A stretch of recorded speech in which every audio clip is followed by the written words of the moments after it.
تو میرے ساتھ ہے، میں حضور کے ساتھ تھا، حضور یہاں سے گزرے، ٹھوکر لگی اور آپ گرے، مجھے ٹھوکر لگی تو نہیں ہے لیکن حضور کی طرح گرے بغیر جاؤں عمر سے برداشت نہیں ہوتا۔ حضور دعا مانگ عمر اٹھ جائیں گے، یہ ہو سکتا ہے بھلا؟ میں نے اس لیے کہا کہ بے ادبی چھوڑو، ہمارے عموماً جلسوں کا مرض ہے، بیان ہو جاتا ہے، خطیب گرجتا ہے، آپ نعرے مارتے ہیں، خطیب اڑ جاتا ہے، بوڑھا سا بزرگ آتا ہے، آپ دعا نہیں مانگ کے دوڑ جاتے ہیں۔ خدا کے بندو، میں تو چلو آپ کی طرح ہوں، لیکن جب اسٹیج پہ بزرگ ہو، کو ولی ہو، کو بڑا ہو، ان کا حیا کیا کرو، ان کو چھوڑ کے دوڑا نہ کرو، یہ گھر سے متاثر نہ ہوا کرو، اعتدال سے دین کا کام کرو۔ تبلیغ جماعت کی کئی خوبیاں ہیں، اور میری خوبی یہ ہے وہاں گھر گرج کا اعتبار نہیں ہے، خطیب کون ہے اعتبار نہیں ہے، بس دین کی بات ہو رہی ہے، بیٹھو، حاجی صاحب کریں تو ٹھیک ہے، مولانا صاحب کریں تو ٹھیک ہے، مولانا احسان کریں تو ٹھیک ہے، یہ نہیں کہ کس مولوی کا بیان ہے، بس ہمارا آدمی ہے، ٹھیک ہے سنو بیان، اپنا تھوڑا سا نا مزاج ٹھیک کرو۔ بس میں نے کہا چٹ دی ہے بیعت کی، اب تو میں نہیں کرتا انشاءاللہ، پھر صحیح، وقت کم ہے، اللہ نے توفیق عطا فرمائے، پھر کسی مجلس میں جائی۔ ہمارے ہر انگریزی ماہ کی پہلی جمعرات سرگودا میں خانقاہ بھی ہے، بیعت بھی ہوتی ہے، میں سے ذکر بھی ہوتی ہے۔ یہ بات میں اس لیے عرض کرتا ہوں، ایسے تھوڑا سا ذہن صاف کرنے کی کوشش کرو۔ مولانا غلام اللہ خان صاحب کا کیا عقیدہ تھا رحمۃ اللہ علیہ، اللہ ان کی قبر کو منور فرمائے۔ مولانا غلام اللہ خان صاحب رحمۃ اللہ علیہ عقیدہ حیات النبی کے قائل تھے۔ حضرت قاری طیب رحمۃ اللہ علیہ تشریف لائے، دستخط کرا دیے، مولانا نے کر دی، یہ بات ختم ہو گئی۔ میں نے مانسیرہ میں بیان کیا اور میں نے کہا بھی ہم میں اور تم میں فرق یہ ہے، ہم مولانا کو موحد سمجھتے ہیں، تم حضرت کو منافق سمجھتے ہو۔ ہم کہتے ہیں دل سے کیا تھا، آپ کہتے ہیں اوپر اوپر سے کیا تھا۔ آپ بتائیں کہ مولانا غلام اللہ صاحب سے عقیدت ان کو ہے یا ہمیں ہے؟ وہ کہتے ہیں اوپر اوپر سے کیا، عقیدہ یہ نہیں تھا، یہ تو منافقت ہے۔ ادھر کہتے ہو بہت دلیر تھے، ادھر کہتے اوپر اوپر سے کیا تھا۔ مولانا غلام اللہ خان رحمۃ اللہ علیہ کا ہم ان کا دل سے احترام کرتے ہیں، جب دستخط کیے اختلاف ختم ہو گیا، اب بے ادبی کا کوئی جواز ہی نہیں بنتا۔ مماتی اپنے آپ کو دیوبندی کہتے ہیں، کیا وہ دیوبندی میں شامل ہے یا نہیں؟ حضرت مولانا یوسف الدیانوی شہید رحمۃ اللہ علیہ فرماتے تھے، جو قبر میں حضور کو زندہ نہیں مانتا، جسے آپ مماتی کہتے ہیں، اہل سنت سے خارج ہے، گمراہ ہے، اس کی تقریر سننا جائز نہیں ہے، اس سے تعلقات ناجائز ہیں۔ حضرت فرماتے تھے یہ اہل سنت سے خارج ہیں، گمراہ ہیں، تقریر سننا بھی ناجائز، تعلقات بھی ناجائز، نمبر 4 ان کے پیچھے نماز بھی نہیں ہوتی۔ یہ میرا فتویٰ ہے؟ بتاؤ، وہ بولتے نہیں میرا فتویٰ ہے، تو کچھ آپ بھی زبان دو نا، گنگے کیوں بنتے ہو؟ میرے خلاف کو گنڈا ہوتا ہے تو آپ اس میں شریک ہو جاتے ہو۔ مولانا الیاس گھمن نے توڑ دیا ہے، مولانا یوسف الدیانوی کا فتویٰ ہے، مولانا گھمن نے توڑ دیا ہے۔ فتاویٰ محمود مفتی محمود کا فتویٰ ہے کہ عقیدہ حیات النبی دیوبند کا ہے، میں نے توڑ دیا ہے۔ تسکین الصدور جمعیت علماء اسلام نے لکھوائی ہے، مولانا الیاس گھمن نے توڑ دیا ہے۔ حیات النبی کے پہلا مناظرہ مولانا محمد علی جلندری عالم مجلس تحفظ ختم البود سکر میں طے کیا ہے، مولانا الیاس گھمن نے توڑ دیا ہے۔ میرے کھاتے خام کا ڈالتے ہیں۔ میرا جرم صرف یہ ہے کہ جو کچھ میرے اکابر نے لکھا ہے میں نے اسے بیان کیا ہے اور بیان کرتا رہوں گا انشاءاللہ۔ ہم سے آدھا تیتر آدھا بٹیر نہیں ہوتا۔ رائے گڑھ والے کہتے ہیں اللہ نے کامیابی پورے دین کو رکھی ہے، ہمیں پورے دین کو لے کر چلنا ہے۔ ایک عقیدہ بیان کروں یا سارا بیان کروں؟ بس یہی میری کمزوری ہے جس پر لوگ مجھ پہ خام خواہ چڑھ جاتے ہیں۔ میں کسی جماعت کی تردید نہیں کرتا، لیکن ہمارے مسلک کی جماعتیں ایک ایک موضوع کو لے کر چلتی ہیں۔ بحمداللہ تعالی یہ آپ کا نوکر اور عالمی اتحاد اہل سنت والجماعت ایک موضوع کا نہیں، دیوبندیت کے سارے موضوعات کو لے کر چلتے ہیں۔ ہم اپنے اکابر کی پوری بات کرتے ہیں، ادھوری بات نہیں کرتے۔ بریلوی اہل حدیث مماتی دیوبندی کے پیچھے نماز پڑھنا جائز ہے کہ نہیں؟ دیوبندی کے پیچھے نماز پڑھنا بھی جائز ہے کہ نہیں؟ یہ بھی پوچھنے کی بات ہے۔ زنا کے وسوسے سے اپنی بیوی یا ایسے سوالات کیا کرو کہ بندے کم از کم بتاتے تو خوشی ہونا۔ اب آج ایسے مسائل ہوتے ہیں، آدمی ویڈیو پہ اس کو نہیں کہہ سکتا، ریکارڈنگ ہوتی ہے، آگے جاتے ہیں، بعض حضرات اس کو نہ غلط انداز میں پیش کرتے ہیں۔ اللہ ہم سب کو بات سمجھنے کی توفیق عطا فرمائے۔ ان نے جو مسئلہ لکھا ہے نا، میں تمہیں ویسے ہی سمجھا دیتا ہوں اپنے لفظوں میں تاکہ بے ادبی بھی نہ ہو۔ مسئلہ ان نے جو لکھا ہے، جو ان کو دھوکہ لگا ہے کہ شاہ اسماعیل شہید رحمۃ اللہ علیہ فرماتے ہیں آدمی نماز پڑھ رہا ہو اور حضور پاک کا خیال آئے نماز ٹوٹ جاتی ہے، اور گدھے کا خیال ہے تو نہیں ٹوٹتی۔ حالانکہ یہ بات شاہ اسماعیل شہید رحمۃ اللہ علیہ نے نہیں لکھی۔ یہ بات ذہن میں رکھ. یہ لکھی ہے سید احمد شہید بریلوی رحمۃ اللہ علیہ نے. کس نے؟ سید احمد شہید بریلوی رحمۃ اللہ علیہ کا معنی یہ نہیں عقیدہ بریلوی والا. بریلوی کا معنی وہ شہر بریلی میں پیدا ہوئے تھے. یہ سمجھ لو. تو میرے اوپر ایک اعتراض نہ کرنا کہ رحمۃ اللہ علیہ کو بھی کہتا. سید احمد شہید کہاں پیدا ہوئے؟ بریلی شہر میں. تو کیا کہیں گے ان کو؟ بریلوی. اس لیے جب کوئی تمہیں بریلوی اعتراض کرے نا تو انہیں کہنا یہ سید احمد ادھر سے اس کو نہ بیوقوف خراب کر. یہ کیمرہ دیکھ کتنا قیمتی لگا ہوا ہے. پھر آپ کو یہ ڈانٹا کیوں؟ اتنی عقل تو نہیں، بیان ریکارڈ ہو رہا ہے، آگے سے ضرور گزرنا. بات سمجھ آ رہی ہے آپ کو؟ جب بریلوی کہنا مولانا اسماعیل شہید نے لکھا ہے تو آپ نے کہنا یہ بریلوی نے لکھا ہے. کیا کہنا؟ کس نے لکھا ہے؟ سید احمد شہید بریلوی نے لکھا ہے. انہوں نے تو لکھا ہی نہیں. نمبر 1. دوسری بات، یوں نہیں لکھا جیسے یہ کہتے ہیں. یہ غلط کہتے ہیں. یہ غلط کہتے ہیں. غلط کہنے کا مطلب انہوں نے یہ لکھا ہے نماز خالص اللہ کی عبادت ہے. اس میں اگر مقدس چیز کا خیال آ جائے آدمی کا خیال ہٹانے کو دل نہیں کرتا. جیسے حضور کی ذات ہے، حضور کا خیال آ جائے ہٹانے کو دل نہیں کرتا. جب نبی کی طرف خیالات لے کر جائے گا تو خالص عبادت تو نہیں رہے گی نا، نقصان ہوگا. اور اگر گدھے کا خیال آ گیا ادھر خیال لے جانے کو دل نہیں کرتا، بندہ جھٹک دیتا ہے. تو جو عبادت میں خلل آئے گا وہ گدھے کے خیال سے، ادھر تو بندہ خیال جانے نہیں دیتا. حضور کے خیال سے ادھر خیال آئے تو واپس لانے کو دل نہیں کرتا. اس لیے فرمایا کہ گدھے کا خیال آنا اتنا مضر نہیں کہ بندہ جھٹک کے خیال ہی ہٹا دیتا. انہوں نے اس سے نتیجہ کیا نکالا کہ ان کے حضور کی شان کم ہے، الیاذ باللہ گدھے کی زیادہ. یہ نتیجہ نکالا. جب کوئی مولوی یہ بات کہے نا، میں ان کے بڑوں کی بات تو نہیں کرتا، ہماری عادت ہے ہم مخالف کے اکابر کی پگڑیاں نہیں اچھالتے لیکن اپنے اکابر کا دفاع بھی کرتے ہیں. بات سمجھ آ رہی ہے؟ اس لیے میں ان کے بڑوں کی بات نہیں کرتا.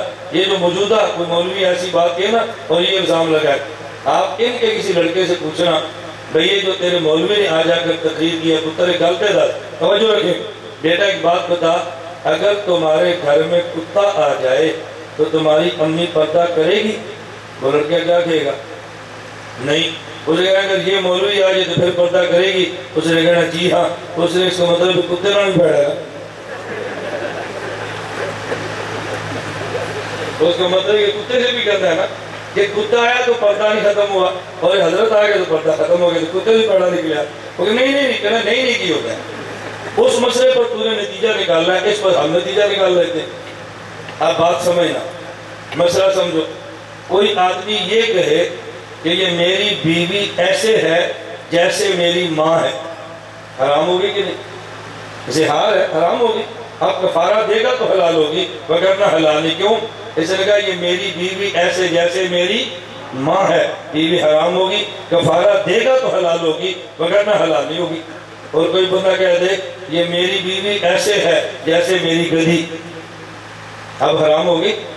تو کیا مطلب؟ کوئی بندہ اس سے یہ نتیجہ نکالے الیاذ باللہ کہ ماں گدھی سے بھی بدتر ہوتی ہے، یہ نتیجہ نکالنا جائز ہے؟ کیوں؟ اس لیے کفارہ زہار کا تعلق یہ گدھی سے نہیں ہے، اس کا تعلق تقدس سے ہے. تقدس ماں کا ہوتا ہے، تقدس گدھی کا نہیں ہوتا. پردے کا تعلق جانور سے نہیں ہے، انسان سے ہے. جانوروں سے پردے نہیں ٹوٹتے، انسانوں سے ٹوٹتے ہیں. پردے کا مسئلہ جانور کا ہے تو جانور کا نہیں انسان کا ہے. تو جب آدمی نماز پڑھے گا تو نماز میں خلل کب آئے گا؟ جب کوئی مقدس چیز نماز میں آئے جس کو نہیں آنا چاہیے، تو بدتر چیز آئے بندہ جھٹک دیتا ہے، اس سے نماز پہ کیا فرق پڑنا ہے؟ حضرت شاہ صاحب نے توحید میں غرق ہو کر یہ بات سمجھائی ہے، بندہ سمجھا نہیں ہے اور اطلاع سید احمد شہید پہ فرما دی ہے. پہلی بات لکھنے والا دیوبندی نہیں بریلوی ہے. دوسری بات یہ لکھا نہیں. تیسری بات جو لکھا ہے اس کو بدعتی سمجھا نہیں. اب پوری بات سمجھ آ گئی؟ آج کل اکثریت جماعتیں اپنے آپ کو سنی کہتی ہیں، دیوبندی وہ سنی ہے، بریلوی ہے سنی ہے. بھئی کہنے سے کچھ نہیں ہوتا، عقیدے سے ہوتا ہے. میرا عقیدہ سنت کا ہے میں سنی ہوں، میرا عقیدہ سنت کا نہیں ہے تو میں سنی نہیں ہوں. مسئلہ عقیدے کا ہے. اللہ ہم سب کو اہل سنت والجماعت احناف دیوبند کے عقائد کے مطابق اپنی زندگی بنانے کی توفیق عطا فرمائے. وآخر دعوانا ان الحمدللہ رب العالمین. مولانا فرما رہے ابھی کھانے کا انتظام ہے، جن حضرات کو بھوک ہے اور جلدی نہیں ہے وہ کھانا کھا کر گئے، وہ جن کو جلدی اور بھوک نہیں ہے وہ جانا چاہے تو شوق سے جائے، مطلب کھانا چاہے تو انتظام ہے، یہ نہیں کہ ضروری کھانا ہے، کھاؤ اپنا وقت کرنا، کھانا چاہے تو کھا لیں، جانا چاہے تو آپ چلے جائیں، ان کی طرف سے انتظام ہے۔ الحمدللہ رب العالمین والصلاة والسلام علی رسولک وعلی آلہ واصحابہ اجمعین۔ اے اللہ ہم سب کے گناہوں کو معاف فرما، خطاؤں سے درگزر فرما، جائز حاجات کو پورا فرما، مشکلات کو دور فرما، عافیت کے ساتھ اللہ کو دین کی خدمت کے لیے قبول فرما۔ حضرت مولانا احمد یار لاہوری جیدہ مجدہم اور ان کی جتنی یہاں کی جماعت ہے، اے اللہ ان سب کو تو قبول فرما، نظر بد سے محفوظ فرما، ان کے دارالعلوم لاہور کو دن دگنی رات چگنی ترقی عطا فرما۔ اے اللہ اپنے کرم سے ہم سب کو قبول فرما لے، جو حضرات تشریف لائے ان کو بھی قبول فرما لے، ہمارا خاتمہ ایمان پہ فرما دے، قیامت کے دن حضور اکرم صلی اللہ علیہ وسلم کی ہم سب کو شفاعت نصیب فرما دے، جو خیر تیرے نبی صلی اللہ علیہ وسلم نے مانگی ہے ہمیں عطا فرما، جن شرور سے پناہ مانگی ہے ہمیں محفوظ فرما۔ وَأَنْتَ الْمُسْتَعَانُ وَعَلَيْكَ الْبَلَاغُ وَلَا حَوْلَ وَلَا قُوَّةَ إِلَّا بِاللَّهِ الْعَلِيِّ الْعَظِيمِ وصلی اللہ تعالی علی رسولہ خیر خلقہ محمد وآلہ وصحابہ اجمعین برحمتک یا ارحم الراحمین۔